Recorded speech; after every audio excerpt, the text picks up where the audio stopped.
Kwa majina naitwa Jessica Justin Daudi. Ninajihusisha na uuzaji wa dawa kwenye duka la dawa. Nimepatiwa elimu juu ya kulipia kodi, kiwango gani natakiwa nitoe na faida zinazopatikana ninapolipia kodi. Nashukuru sana kwa sababu kuna vitu vingi ambavyo nilikuwa sijaelewa kwamba natakiwa nilipie kiasi gani cha kodi kulingana na mapato yangu ninayoingiza. Kwa maana kupitia elimu niliyopatiwa leo, nimeweza kujua ni kiwango gani naweza nikatoa, ambapo naamini hicho kiwango kinaweza kumsaidia Mtanzania mwenzangu, kwamba kuna wanafunzi watapata madawati, kuna shule zitajengwa kulipia kodi yangu kupitia kodi yangu mimi ambayo ninailipa. Lakini pia kuna barabara zitajengwa ambazo mimi pia nitatumia kama Mtanzania kwa sababu ninalipia kodi. Kwa hiyo sitaacha kulipa kodi. Kwa majina naitwa William Kididasi Mtei, ni mjasiriamali wa Kiluvya Makurunge hapa ni Kisarawe. Kwa leo nimefurahi kutembelewa na maafisa wa TRA.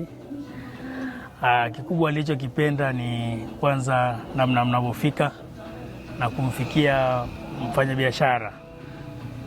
Kuna ile kupokelewa, mnaongea vizuri lugha ambayo mteja mnamuelewesha nini kimewaleta na nini hasa mnachokifanya katika kukusanya mapato. Na kama mimi nilifika TRA mwenyewe ofisini pale Kibaha, nikaweza kufanya makadirio kwa mwaka jana na baadaye nimefanya malipo na nimefika nimekagua dokumenti zangu, TIN number na leseni ya biashara ambayo nilichukua Kisarawe kwa maafisa ya biashara Kisarawe.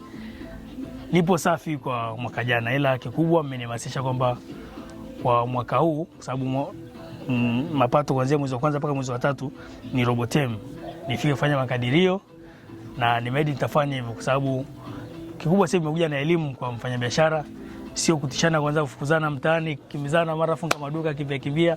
Hiyo kidogo naona hali ni nzuri. Mimi nimefurahi kwa huduma ya TRA. Kwa majina naitwa Zena Abdalla, ni mkazi wa Kiluvya Makurunge huku almaarufu kwa BK. Hili zoezi la mlango kwa mlango ni zuri, sio la kutisha kama ilivyokuwa tunaogopa zamani tukiona TRA tunafunga biashara tunakimbia.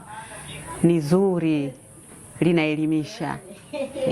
Mimi nimeelimika. Hili zoezi la mlango kwa mlango, kwanza wamenielimisha kuhusu biashara na nitembelee kule kwenye ofisi zao nikajielezee jinsi ya biashara yangu, basi wao watanikadiria kama ninaweza kulipa au wao wataniambia kama hii biashara yako unatakiwa ulipe labda shilingi fulani. Yaani mimi wito wangu wasiogope TRA. TRA ni watu wazuri, TRA wanatoa maelekezo, yani wako vizuri kwa kweli. TRA, pamoja tunajenga taifa letu.